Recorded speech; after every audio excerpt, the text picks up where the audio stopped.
નમસ્કાર. પરેશ ધાનાણીનો હાહાકાર. તમામ વર્ગના લોકોએ કમળને કચડી નાખવાનો કર્યો સંકલ્પ.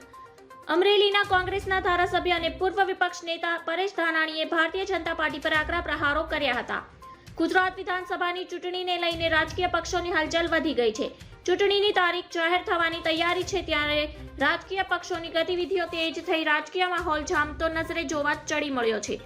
પરેશ ધાનાણીએ ચેલેન્જ આપતા કહ્યું હતું કે જો મુદ્દાઓ આધારિત મતદાન થશે તો 149 સીટોનો જે સર્વોચ્ચ ગ્રાફ હતો તે ગ્રાફ 2022માં કોંગ્રેસ કદાચ તોડી શકે છે અને અમે કદાચ 149નો ગ્રાફ તોડવામાં નિષ્ફળ થઈ જઈએ તો માફ કરજો.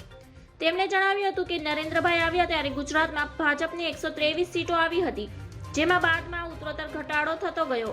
ભાજપની 119 સીટો થઈ. આ વખતે મને સંપૂર્ણ વિશ્વાસ છે કે ગુજરાતના ગરીબ, ગામડું અને મધ્યમ વર્ગીય પરિવારો મુદ્દાઓ આધારિત મતદાન કરવાના છે. ધન્યવાદ. જય હિન્દ.